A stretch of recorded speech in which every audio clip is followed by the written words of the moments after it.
अस्सलाम वालेकुम दोस्तों, उम्मीद है आप सब खैरियत से होंगे।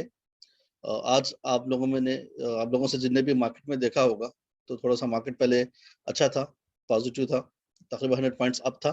फिर एंड ऑफ द डे वो थोड़ा सा नेगेटिव में गिरावट के साथ मार्केट आज क्लोज हुआ, निफ्टी और सेंसेक्स। अगर अब मैं आपको अभी शेयर करूं कि यूएस मार्केट में अभी फिलहाल क्या चल रहा है, तो मैं आपको यहाँ पे बता सकता हूँ।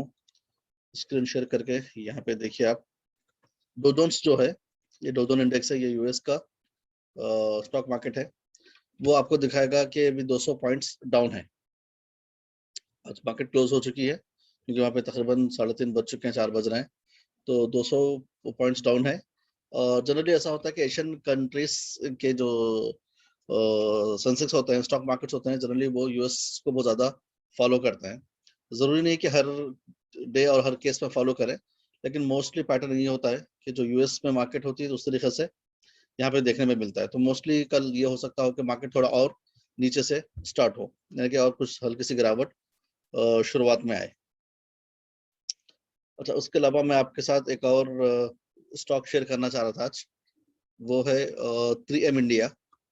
ये एक्चुअल यूएस बेस्ड कंपनी है, 3M यूएसए के नाम से, और उसकी एक सब्सिडरी कंपनी है, यानी कि होल्डिंग कंपनी यूएस में है, ग्रुप कंपनी जो उसके पेरेंट कंपनी होती है, और उसी ग्रुप के पास मैनेजमेंट वही होता है, और बहुत सारे कंपनीज डिफरेंट डिफरेंट कंट्रीज में या खुद उसी कंट्री में और बहुत सारे कंपनीज होते हैं जिसको ये बड़ी कंपनी यानी कि जो पेरेंट कंपनी है वो होल्ड करती है, यानी कि उसका majority share holders parent company होती है।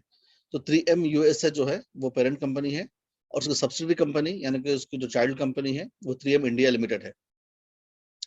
3M इंडिया लिमिटेड के बारे में आप देखें कि सबसे पहली बात कि इसमें रिटेल इन्वेस्टर्स हमारी तरह बहुत कम आते हैं, क्योंकि ये इसका एक शेयर प्राइस तकरीबन 24,000 25,000 के आसपास चल रहा है।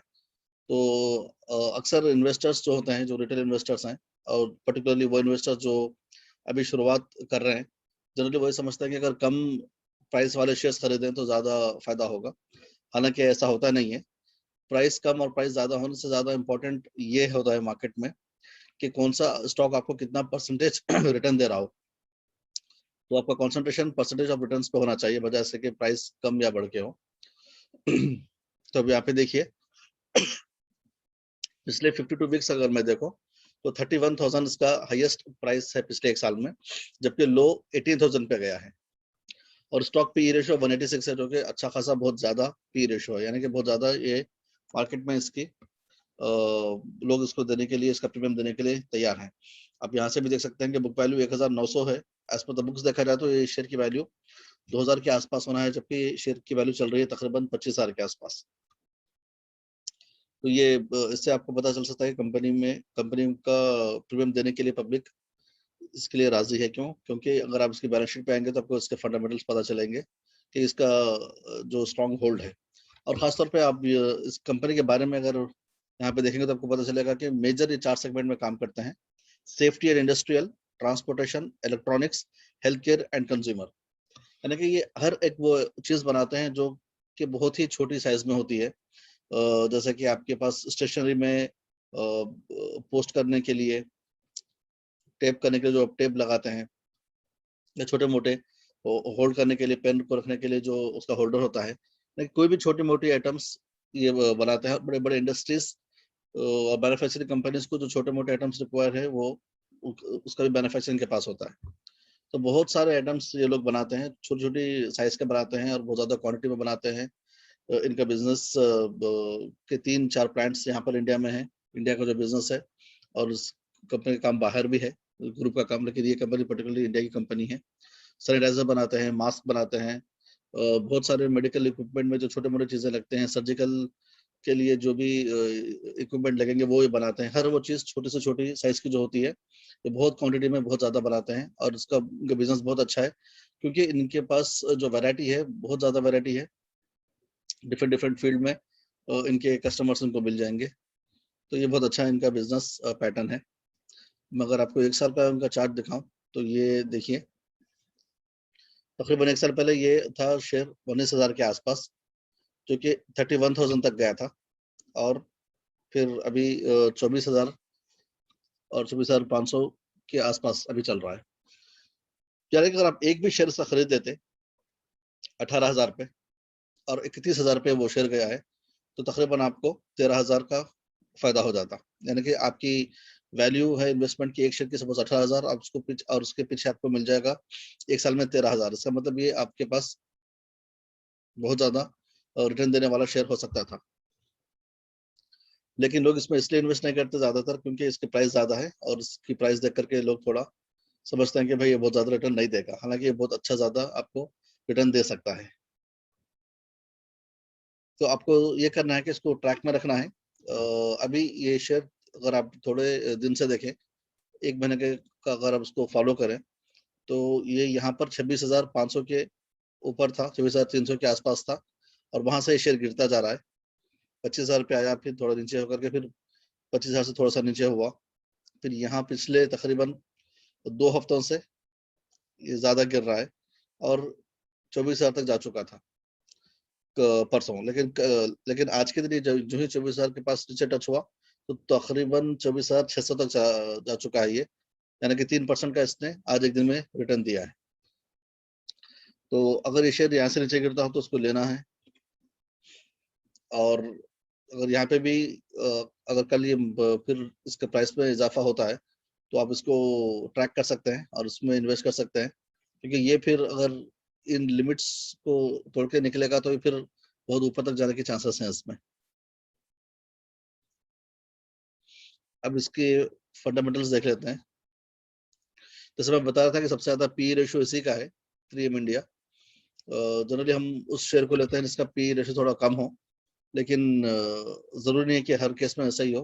कुछ स्टॉक्स होते हैं जो कि बहुत ही ज्यादा हाईली वैल्यूएशन लोगों का होता है, तो ये 3M इंडिया उसी कैटेगरी में आती है, इसका हाई वैल्यूएशन है और ये बहुत ज्यादा पी रेशियो पे चल रहा है, और इससे ज्यादा भी एक्सपेक्ट किया जा सकता है कि प्राइस से ज्यादा बढ़े।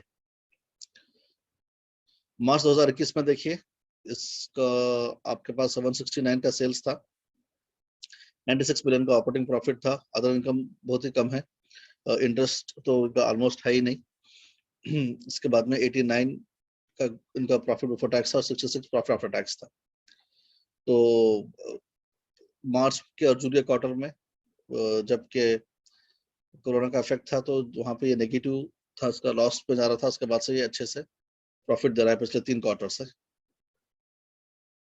और ईयर ऑन ईयर भी देखें तो 311, 323, 219 पिछले सालों में, इस साल थोड़ा कम हो गया है। और बैलेंस शीट देखिए, सबसे अच्छी बात इसकी है कि शेयर कैपिटल सिर्फ 11 मिलियन का था, के पास रिजर्व 2,000 करोड़ के हैं।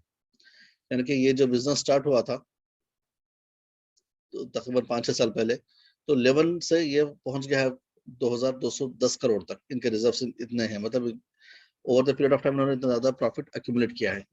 बोरिंग जो बराए नाम है, इनके पास सिर्फ 23 करोड़ है, और फिक्स एसेट्स है, और इन्वेस्टमेंट्स भी इनका अच्छा खासा है। और यहाँ पे देखिए प्रोमोटर्स की 75% होल्डिंग है, जबकि एफआईस जो फॉरेन इंस्टीट्यूट्स होते हैं उसका 3.76 है। इससे पहले भी 3 पॉइंट तक था, बीच में 4.2 भी गया था, अभी 3.76 पर है। और डीआईस के जो है वो भी 7 है, 6.7 है, 7.6 है। यानी कि डोमेस्टिक इन्वेस्टर्स जो होते हैं लाइक म्यूचुअल फंड्स और दूसरे इन्वेस्टमेंट हाउसेस, वो अपना स्टेक्स पे बढ़ा रहे हैं, और पब्लिक का भी इसमें तकरीबन अच्छा स्टेक है। अगर ये शेयर यहाँ से गिरता है 24,000 के आसपास या 23 तक आता है, तो फिर आपको इस पर होल्ड करके रखना है, आप इसको लेना है और होल्ड करके रखना है। वो डेफिनेटली जब अच्छे इसके क्वार्टरली रिटर्न्स वगैरह आएंगे, तो वो शेयर 25, 26, 27, 28, 29, 30 तक भी जा सकता है। फिलवक्त 26,000, 27,000 के पास आकर के वहां पे रुक रहा है, वहां से नीचे गिर रहा है।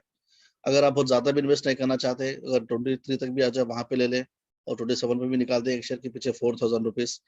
और चूंकि ये इसमें वैल्यूम बहुत कम है इन शेयर्स का, लेकिन ये इसमें फ्लक्चुएशन बहुत ज्यादा होता है। तो ये ऐसा स्टॉक नहीं है कि एक ही प्राइस में खेलता रहे, या फिर एक ही प्राइस पे अटका रहे, ज्यादा फ्लक्चुएट ना हो, ऐसा नहीं है। इसमें बहुत ज्यादा फ्लक्चुएशन होता है, तो आप उसको कम से कम प्राइस पे इसको लेने की कोशिश करें।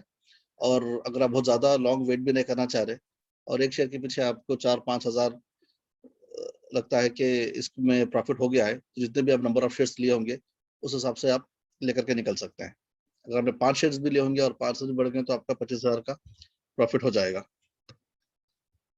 मैंने भी शेयर कई बार लिया और निकाला है, ये बहुत अच्छा फ्लक्चुएशन देने वाला शेयर है।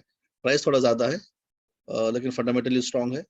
अच्छे जब कम प्राइस पे होगा तो आपको उसको ज़रूर लेके रखना चाहिए, आपको ये अच्छा प्रॉफिट दे सकता है इंशाल्लाह। ये था आज 3M के बारे में। इंशाल्लाह हम आने वाले वीडियोस में फिर दूसरे शेयर्स के बारे में भी थोड़ा एनालिसिस करेंगे और ख़ास तौर पे डीमैट अकाउंट को कैसे यूज़ करना है उसके लिए भी कुछ 1-2 वीडियो इंशाल्लाह मैं आपको बना करके अपलोड करूँगा। इस शेयर की तरफ से आपको कुछ भी आपके अपने कमेंट्स हो या कुछ क्वेश्चन हो या फिर आपकी कुछ अपनी एनालिसिस हो, तो आप कमेंट बॉक्स में शेयर कर सकते हैं।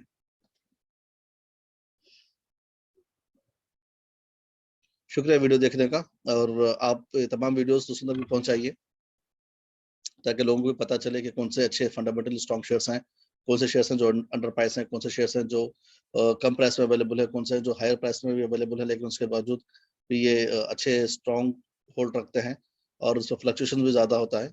तो आप शेयर्स के जो भी इंफॉर्मेशन आपको समझ में आ रही हो, तो आप इसको अपना फीडबैक भी मुझे दे सकते हैं, बता सकते हैं कि इसमें और क्या कौन से शेयर्स हैं जो आप चाहते हैं कि इसके ताल्लुक से भी एनालिसिस किया जाए और आप लोगों का डीमैट अकाउंट का स्टेटस क्या है, वो कहाँ तक आप लोगों ने इसमें एक्टिव रोल किया है अपना अकाउंट खोलने के लिए या कोई मालूमात हासिल करने की कोशिश की है या फिर कुछ किसी जगह पे कोई मसला हो रहा हो तो वो शेयर कीजिए और ख़ास तौर पर वीडियोस को लाइक कीजिए और दूसरों तक फैलाइए। इसका वाहिद मकसद ये है कि जो शेयर मार्केट के बारे में हम सीखने की कोशिश कर रहे हैं, वो लोगों तक भी बात जाए और जो अच्छे स्टॉक्स हैं, वो उसको लोग जब भी अपने लिहाज से हो सकता हो, जब भी उनके लिए मुनासिब दिखे, उसको इन्वेस्टमेंट करके रखें। तो ये पैसा सिर्फ बैंक में रखने के बजाय ज़्यादा बेहतर है कि आप ऐसे स्टॉक्स में रखें जो फंडामेंटली अच्छे हैं, तो आपको उसका इंशाल्लाह फ़ायदा भी होगा और पैसे का सही आप सही तरीके से सही जगह पे इन्वेस्टमेंट भी कर सकते हैं। शुक्रिया।